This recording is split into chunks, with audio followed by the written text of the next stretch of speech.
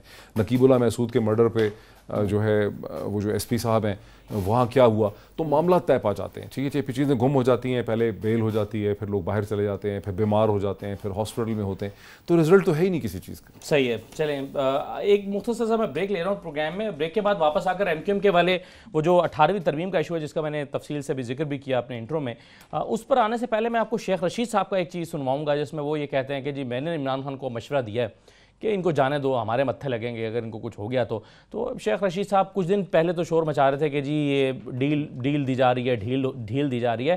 تو اچانک شیخ رشید صاحب کو کیا ہوا کہ ان کا موقع بھی بدل گیا.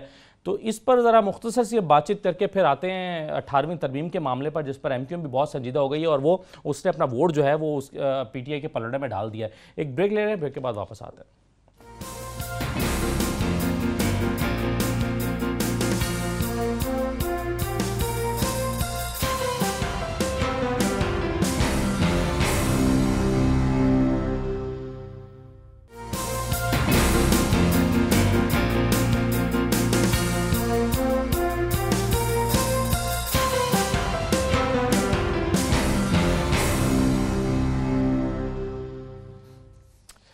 دوبارہ آپ کو خوش آمدید کہتے ہیں. جیسا کہ میں نے پہلے بھی ذکر کیا کہ آج ایم کیو ایم نے دوبارہ اپنے شکووں کا اظہار کیا بہت سارے معاملات میں، اور انہوں نے کہا کہ دو سندھ جو ہیں وہ دو آلریڈی موجود ہیں. خاص طور پر یہ جب سے ایک پرانا معاملہ ہے، کوٹا سسٹم کا معاملہ چلا رہا ہے.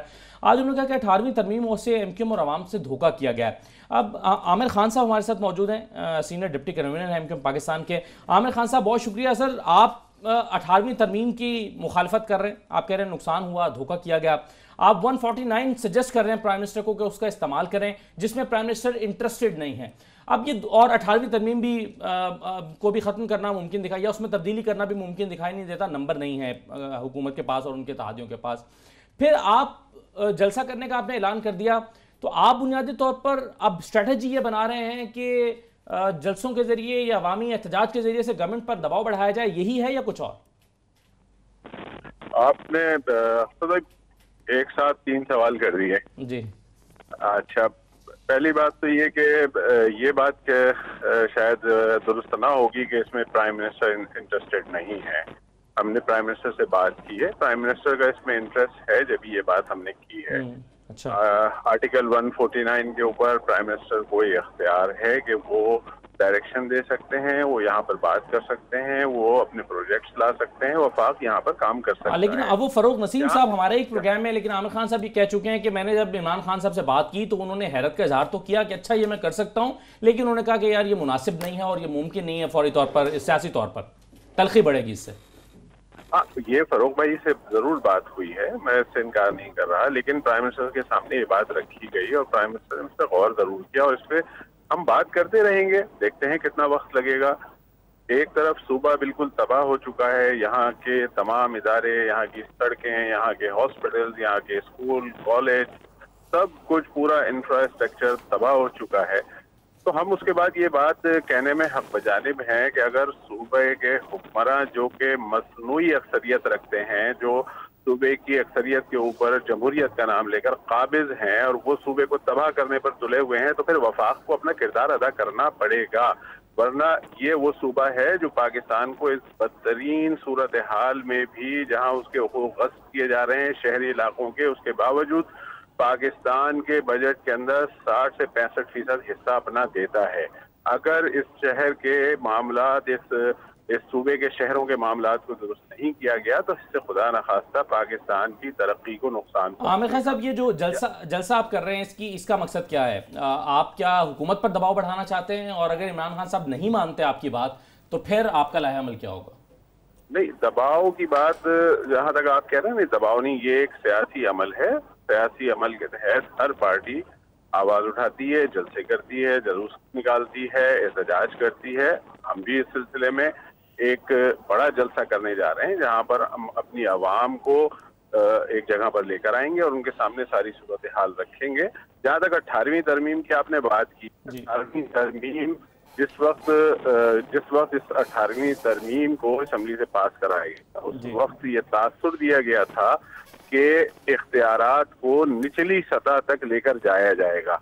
اگر اس بات کو صوبائی حکومت کی اس بات کو درست مان بھی لیا جائے کہ وفاق قابض تھا, تو پہلے وفاق قابض تھا, تو اب صوبے قابض ہو چکے ہیں. تو پہلے صوبائی بلدیاتی اداروں تک اختیارات کو جب تک منتقل نہیں کیا جائے گا, اس وقت تک یہ ان کی 18ویں ترمیم اپنی روح کے مطابق عمل نہیں کر رہی. عامر خان صاحب, آخری بات آپ کی, اس پریس کانفرنس کے بعد بلاول نے ہی ایک پریس کانفرنس کے ذریعے اس کا جواب دیا اور انہوں نے کہا, اور میں سنوا دیتا ہوں آپ کو, انہوں نے یہ کہا کہ کے ایم سی اور دیگر ادارے آپ کے کنٹرول میں رہے ہیں اور آپ کئی حکومتوں میں ان اداروں پر جو ہے وہ قابض رہے ہیں, تو آپ نے اس میں کیوں بہتری نہیں کی؟ بلاول نے کیا کہا ہے, آپ ذرا اس کا جواب دیجیے گا, سنوا دیتا ہوں میں آپ کو, سنائیے.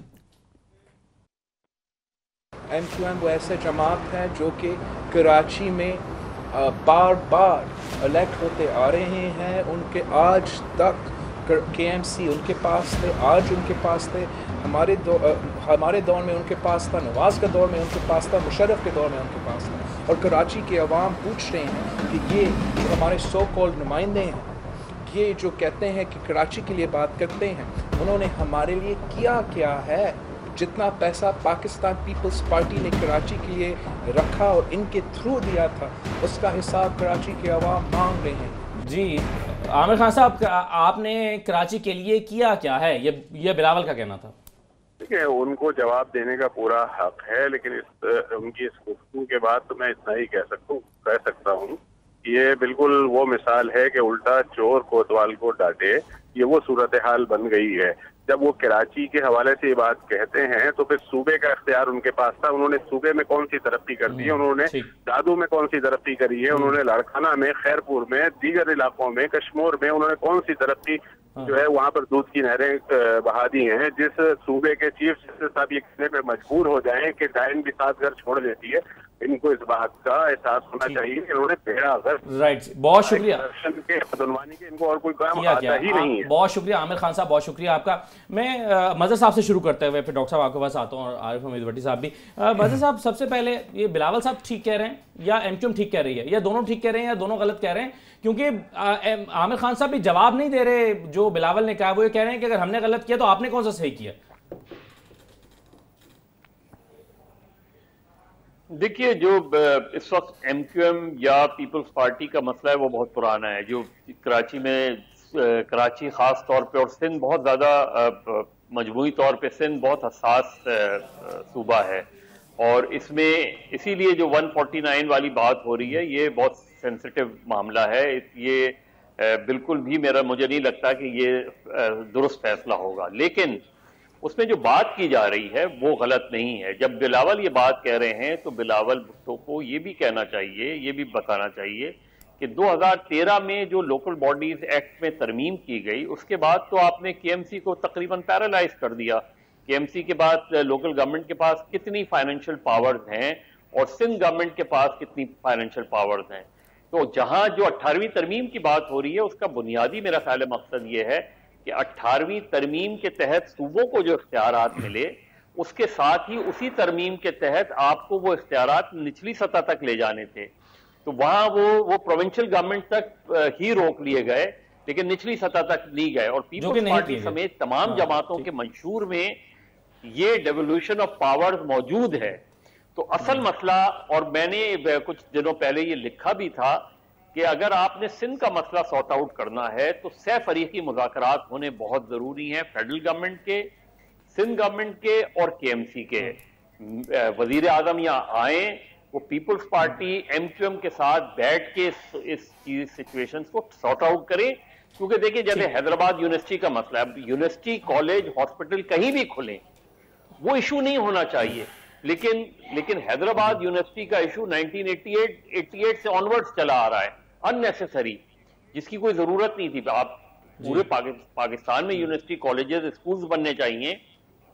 اس کو اس بنیاد پہ ٹینشن نہیں ڈیولپ ہونی چاہیے. تھوڑا سا کمپلیکیٹڈ ہے کیونکہ میں ہوں اور یہاں کیوں نہ ہو. مظہر صاحب, جو سیدھا پوائنٹ تھے, میں رائٹ سر. ڈاکٹر صاحب آپ بھی اگر اس پر اپنی رائے دیجیے گا.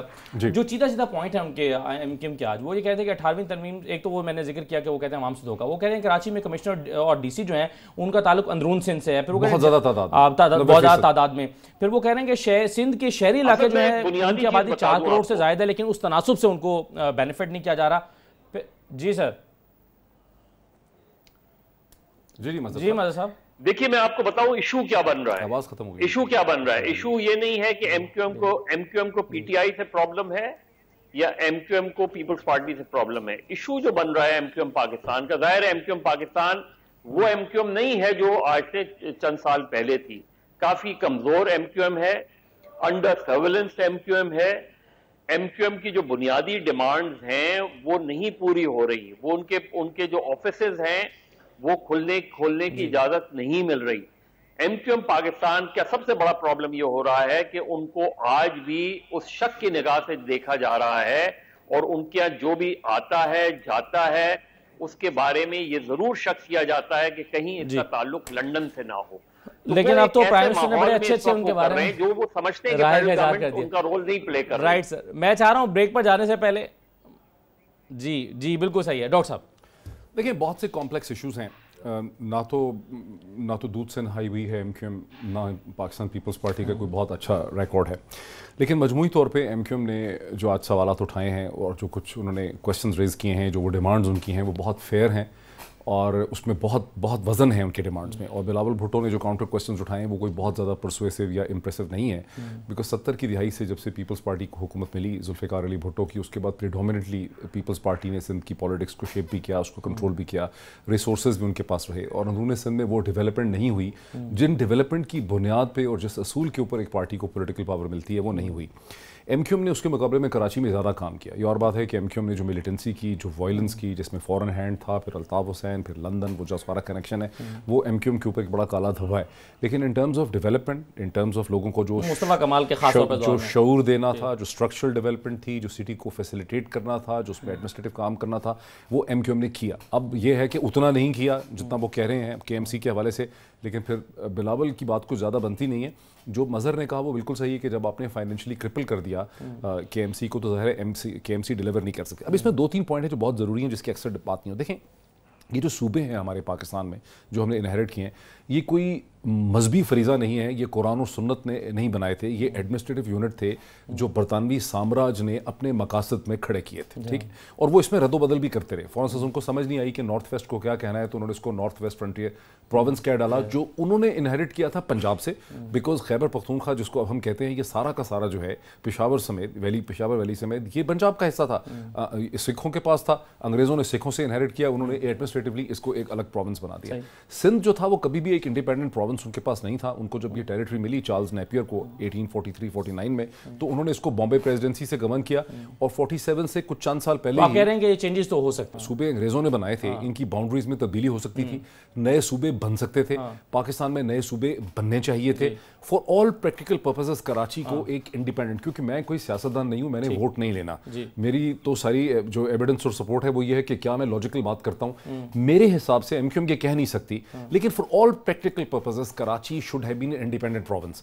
اگر کراچی پاکستان میں ایک انڈیپینڈنٹ پروونس ہو تو یہ کراچی تو ایک عرصے سے کہہ رہی ہے کہ حیدرآباد اور یا شہری علاقوں کو ملا کر آپ ایک بنا دیں, اس کا اپنا ایک ایڈمنسٹریٹو یعنی گورنر ہو جو فلی امپاورڈ ہو یا چیف منسٹر ہو, تو کراچی خود بھی ڈیولپ کرے گا, اپنے اربن مسئلوں کو ریزالو بھی کرے گا. کراچی فار آل پرپزز جو ہے وہ ایک سٹی اسٹیٹ ہے, جیسے سنگاپور ہے, سنگاپور سے بڑی سٹی اسٹیٹ ہے جس میں ایکسٹریملی ڈیولپڈ پڑھا لکھا اربن ورک فورس ایگزسٹ کرتی ہے, اس کو ڈیولپ ہونا ہے. اب یہ سندھ کی جو پالیٹکس ہے, انٹیریئر سندھ ورسز کراچی کی, اور اس کی جو وائلنس ہے, اس میں کراچی کو ڈیولپ ہونے کا موقع نہیں مل رہا. پیپلز پارٹی وہ کراچی کو تو مختلف حصوں میں تقسیم کرنا چاہتی ہے, لیکن سندھ کو تقسیم نہیں کرنا چاہتی. اصل پرابلم یہ ہے کہ کراچی کے ڈیولپ نہ ہونے کی وجہ سے دبئی ڈیولپ کر گیا, دوحہ ڈیولپ کر گیا, وہ سب ڈیولپ کر گئے, ایمریٹ ڈیولپ کر گئی, ابو دھابی ایئرپورٹ ڈیولپ کر گیا, لیکن ہم اس کو ریزالو نہیں کر سکے. تو یہ جو ان کی کینسرس پالیٹکس ہے, اس سے کراچی نے سفر کیا, سندھ نے سفر کیا, اور پاکستان نے سفر کیا. اچھا بھٹی صاحب, آپ اگر آپ بات شروع کریں گے تو بریک کی وجہ سے وہ ادھوری رہ جائے گی, تو میں بریک ذرا پہلے لے لیتا ہوں, پھر آپ اپنی بات تفصیل سے اس پر رکھ دیجیے گا.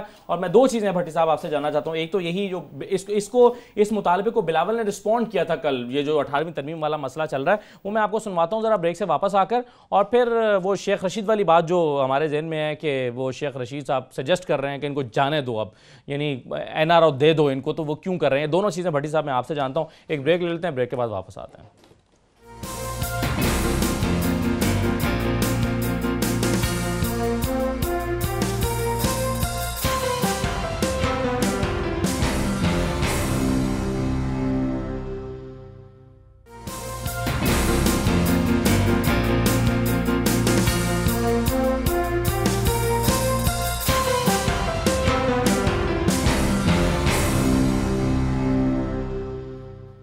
دوبارہ خوش آمدید. بھٹی صاحب, پہلے تو میں آپ کو ذرا کل بلاول نے کل جو کہا تھا 18ویں ترمیم کا, اگر کسی نے سوچا بھی تو کیا ہوگا, ذرا وہ پہلے میں وہ سنوا دوں آپ کو, پھر رسپونڈ کیجیے گا. سنوائیے جی. میں تمہیں وارن کرتا ہوں, 18ویں ترمیم کو چھیڑنے کی کوشش کرو, 18ویں ترمیم کو ختم کرنے کی کوشش کرو, 1 یونٹ لاگو کرنے کی کوشش کرو, تو پھر دمادم مست قلندر ہوگا, دمادم مست قلندر, دمادم مست قلندر. بھٹی صاحب, ایسے میں کیسے ہوگی ایم کیو ایم یا پی ٹی آئی کی خواہشات کی تکمیل؟ دمادم مست قلندر تو نہیں, شاید زرداری اندر ہو, یہ میرا خیال ہے, میری خبر ہے, میری خواہش ہرگز نہیں ہے. جہاں تک محترم بلاول زرداری صاحب نے کہا دمادم 27 دسمبر کو, بہت عرصہ پہلے, 2 یا 3 سال پہلے مظہر صاحب کو علم ہوگا, انہوں نے اس میں بھی کہا تھا دمادم مست قلندر ہوگا, کراچی سے خیبر بند ہوگا. زرداری صاحب نے بھی یہ کہا تھا, وہ کہا تھا, فلاں کا تھا. زرداری صاحب نے بھی بہت کچھ کہا تھا, لیکن پنکچر ہو گئے. کس سے ہوئے؟ کرپشن کی سوئی لگی تھوڑی سی, ٹچ می ناٹ, ہلکا سا پنکچر ہو گئے. اور یہ جو 18ویں ترمیم کیا قرآنی آیات مبارکہ ہے, بھٹو نے تو 73 میں آئین پورا کر دیا تھا. کیا اس کی جو بیسک رائٹ ہے کہ نچلی سطح پر اختیارات لانا, وہ کیا آپ نے بلاول صاحب, یا خود عمران خان صاحب, یا خود میاں نواز شریف صاحب؟ پاکستان میں بدقسمتی ہے, اپنا اختیار کوئی چھوڑنا نہیں چاہتا اور دوسرے کا چھیننا چاہتا ہے. میں آپ کو دراصل انفیکٹ تھوڑی سی گزارش کرتا ہوں, جو وہ ایم کیو ایم نے بھی فرمایا. دراصل پاکستان جو سیاست عبادت ہوتی تھی نا, اب مفادات کے ارد گرد گھومنے لگ پڑی ہے. سیاست تھی پہلے جلسے, جلوسوں, ریلیوں, گلیوں, بازاروں, گراؤنڈوں میں, پارکوں میں, محلوں میں. اب یہ صرف اور صرف میڈیا تک محدود ہو گئی, اور میڈیا تک بھی ٹاک شو کی ساتھ ساتھ وہ جو ان کے جو ہوتے ہیں کیا میڈیا سیل, وہاں تک محدود ہو گئی ہے. سیاست کو عوام سے لیڈران نے کٹ کر دیا ہے, اپنا رشتہ سیاست کا, ورکر کا, رہنما کا ختم کر دیا ہے. ہر ایک نے میڈیا سیل بنایا, اب ایک کے بارے میں کریں گے, آپ کے بارے میں 101 گالیاں دی جائے گی, ڈیلیور کرتے نہیں. بلاول صاحب کہتے ہیں ایم کیو ایم پہ الزامات لگاتے ہیں. 10 سال سے یار ریگولر آپ کی 11 سال سے حکومت ہے سندھ میں, اس سے پہلے 10-12 سال جتنی بھی رہی اس کے گراؤنڈ میں جاتی ہے. آپ نے سندھ کو دیا کیا؟ تو بھٹی صاحب, آپ کو نہیں لگتا کہ یہ جو تھریٹ کر رہے ہیں بلاول صاحب, اس سے کچھ ہوگا؟ لیکن دوسری طرف جی, اور نہیں سر, یہ جتنا مرضی اچھلے اپنے قد سے, جب بھی اچھلیں گے گر جائیں گے. یہ عوامی موومنٹ چلانے کی پوزیشن میں نہ تھے نہ ہیں, یہ میری رائے ہے. ہاں, عمران خان صاحب جس طرح مہنگائی کا بم عوام پر مار رہے ہیں, اشیاء خرد کی قیمتوں کا طوفان لوگوں پر گرا رہے ہیں, اگر خان صاحب جب بھی گرے اپنے میں آئے, یہ نہیں آئیں گے, یہ تو نہیں لا سکتے. ایم کیو ایم نے بھی اتنا سال اقتدار کیا. یار آپ خدا کے واسطے, اب ایک چیز آپ یہ کہہ رہے ہیں بھٹی صاحب, صوبے الگ بنا لو انتظامی بنیاد پر, چیز مجھے بتائیے, سندھ میں بناؤ, پنجاب میں بناؤ, کیا ہاں جی کیا جاتا ہے اس سے؟ بالکل ٹھیک ہے, یہ تو انتظامی بنیادوں پر تقسیم ہو جائے. لیکن بھٹی صاحب, یہ جو کچھ دن پہلے, ایک اور چیز کی طرف بڑھ رہا ہوں, ایک کچھ دن پہلے جو شیخ رشید صاحب کہہ رہے ہیں, اچھا شیخ رشید صاحب کی ہسٹری بتا دوں. نواز شریف کی چمیے لیتے رہے, نواز شریف کے پردہ رہے, پرویز مشرف صاحب بھی دل دادا رہے, آج کل عمران صاحب پر صدقے واری جا رہے ہیں. پہلے کہتے تھے لیکن اب وہ سجیسٹ کر رہے ہیں کہ ان کو NRO دے دیں. میں اگر آپ کہیں تو میں وہ کر رہے ہیں, یہ کوئی اور کر رہا ہے. یہ بھی اچھا ہے. یہ سنوائی دیجیے کہ شیخ رشید صاحب نے کہا کیا ہے, میں پھر سب سے اس پر کامنٹ لوں. جی جس کو ہاتھ ڈالو کہتا ہے احتیاط کر میں بما رہا ہوں. پولیس والے ڈرتے ہیں کہ یار یہ ہمارے آدمی نہ مارا جائے گا. پھر سارا میڈیا کہے گا کہ وہ تشدد کی بنیاد پر جان حرکت قلب بند ہو گئی. اور میں عمران خان کو کہتا ہوں یہ نہ ہو یہ اندر مر جائیں ہمارے متھے لگیں, جانے تو دفع کرو. وہ کہہ رہے ہیں یہ نہ ہمارے متھے لگ جائیں, ان کو جانے دو, دفع کرو. یہ مطلب یہ شیخ رشید صاحب کسی کے بہاف پہ شیخ رشید عمران خان کو یہ سمجھانے کی کسی کے بہاف پہ عمران خان مان نہیں رہے, شیخ رشید کہیں سے پیغام لے کر آ رہے ہیں. میں بتاتا ہوں جی بھٹی صاحب. اچھا میں گزارش کرتا ہوں, شیخ رشید کے پچھلے بیانات 1001 دیکھیں, کسی کو ڈھیل نہیں ہوگی. مارچ سخت مارچ ہوگا, دسمبر ہوگا, کوئی 10 تاریخیں تو احتساب کی وہ دے چکی ہے.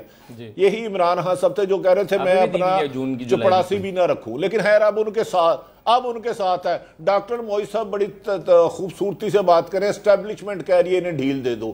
شیخ رشید بیسیکل ان کی زبان بول رہے ہیں, ان کی اپنی رائے کوئی نہیں ہے. لیکن پاکستان میں اگر ان کو ڈھیل دینی ہے کسی بھی کرپٹ آدمی کو, تو پھر بھائی یار کرپشن کا آرٹیکل نکال دے. رائٹ سر, وقت رہ گیا کم. ڈاکٹر صاحب یہ کیا امیر بھی کرے, یہ کہیں پر طے ہو گیا کہ ان کو ڈھیل دے دینی چاہیے اور عمران خان نہیں مان رہے؟ دیکھیں میرا خیال ہے کچھ ایسا دباؤ یا پریشر یا تھنکنگ ہے کہ بھئی نواز شریف صاحب کے ساتھ بہت زیادتی ہو گئی ہے. پرائم منسٹر تھے, پھر جیل میں چلے گئے ہیں. نواز شریف صاحب اور ان کی خاندان کی طرف سے بہت سی اپروچز بھی مختلف جگہوں پہ ہو رہی ہیں, باہر بھی ہو رہی ہیں, انٹرنلی بھی ہو رہی ہیں کہ جن کو جانے دیں, معافی کریں. لیکن پرائم منسٹر عمران خان جو ہیں وہ اس پہ کنونس نہیں ہے. وہ اس کو ذاتی طور پہ صحیح نہیں سمجھتے, اور وہ سمجھتے ہیں کہ یہ پولیٹیکلی طور پہ بھی بڑا غلط ہوگا, اس لیے وہ اس کو ریزسٹ کر رہے ہیں. اب شیخ رشید صاحب جو ہے وہ کہیں سے یہ پیغام لے کر آ رہے ہیں جس کو وہ پبلکلی جو ہے وہ اس کو نشر کر رہے ہیں. نواز شریف صاحب کے ساتھ بہت ہمدردی کا ایک نقصان یہ بھی ہوگا کہ نواز شریف صاحب کے ساتھ پہلے بھی سسٹم نے کئی دفعہ ہمدردی کی ہے. جس نے بھی ہمدردی کی ہے انہوں نے واپس آ کے اس کی پٹائی کر دی ہے, ٹھیک ہے نا. پھر انہوں نے فاروق لغاری صاحب کے ساتھ کیا کیا, پھر وہ مشرف صاحب کے ساتھ ڈیل کر کے باہر گئے, پھر وہ دوبارہ انگلینڈ آئے. لوگ بھول جاتے ہیں 2006 میں جب وہ برطانیہ آئے تو بھی ظاہر ڈیل کر کے آئے, پھر پاکستان آئے تو سعودی پریشر سے ڈیل کر کے 2007 میں آئے. اس کے بعد انہوں نے مشرف کو پکڑ لیا, اس کے خلاف ایک پورا کیس چلایا. تو ابھی بھی جو لوگ ان کو ڈھیل دینے کا سوچ رہے ہیں, شاید نواز شریف صاحب یا ان کے پروجنیز ان کے آگے پیچھے جو ہیں, وہ ان کو اگر واپس پاور ملے گی تو وہ چھوڑیں گے نہیں ان کو. جی مظہر صاحب. دیکھیں میں اس کو ذرا دوسرے انداز میں دیکھتا ہوں. میرے خیال میں کہ جو پرابلم آ رہی ہے, جن سرکلز کو بھی آ رہی ہے پرابلم, اور خود غالباً پنجاب میں پی ایم ایل کیو کو بھی پرابلم آ رہی ہے اور پی ٹی آئی کو بھی پرابلم آ رہی ہے, وہ یہ ہے کہ P M L N break نہیں ہو رہی. اور پی ایم ایل این کا بریک نہ ہونا جو ہے وہ آئندہ لوکل باڈیز الیکشنز کے لیے میں اگر پی ٹی آئی ہار جاتی ہے لوکل باڈیز الیکشن, اور تو پی ایم ایل این ایک دم پھر ایک آلٹرنیٹ کے طور پہ ابھر کر سامنے آ سکتی ہے. 2000 میں بھی جب تک نواز شریف صاحب ڈیل کر کے واپس, تو نواز شریف کو معافی دینے سے کیسے پی ایم ایل این ٹوٹے گی؟ کیا پوچھ لیں, ٹوٹے گی. میں بتاتا ہوں نا آپ کو. کہہ رہے ہیں کہ اگر نواز شریف کو معافی دے دیں تو پھر اس سے کیا ہوگا؟ وہ اپنی پارٹی کو پیچھے ہٹا لیں گے لوکل باڈیز پولز میں, اور امپاور ہو جائیں گے. اس کو جلدی سے ذرا کیجیے گا مظہر صاحب. 30 سیکنڈ. موئی صاحب میری بات تو کمپلیٹ ہونے دیں, یا تو آپ بات کر لیں یا میں کر لوں. مجھے کوئی اعتراض نہیں اگر آپ پوری بات کر لیں, مجھے کوئی مسئلہ نہیں ہے. یہ میرا میں بھی ہم رونگ. لیکن اگر شریف فیملی پاکستان میں نہیں ہوگی تو مسلم لیگ نون نہیں ہوگی, وہ مسلم لیگ کاف ہوگی. پھر اگر شریف فیملی پاکستان میں رہتی ہے تو مسلم لیگ نون بریک نہیں ہو پائے گی. اور بہت سے لوگوں نے دعوے کیے تھے کہ 40 لوگ جا رہے ہیں, 35 لوگ جا رہے ہیں, ایم این ایز جا رہے ہیں, ایم پی ایس جا رہے ہیں. آپ مجھے بتائیں کتنے عرصے میں کتنے لوگ ٹوٹے مسلم لیگ نون کے؟ تو نہیں بریک ہو رہی مسلم لیگ نون. کسی نہ کسی طرح نواز شریف کا ووٹ جو ہے وہ انٹیکٹ نظر آتا ہے. بالکل اس کی کوئی بھی وجہ الگ سے پوائنٹ ہے, لیکن بالکل صحیح ہے. بہت شکریہ, وقت ختم ہو گیا. مظہر صاحب آپ کا بہت شکریہ, ڈاکٹر صاحب آپ کا بھی, اور بھٹی صاحب آپ کا بھی. مجھے اجازت دیں ناظرین, اللہ حافظ.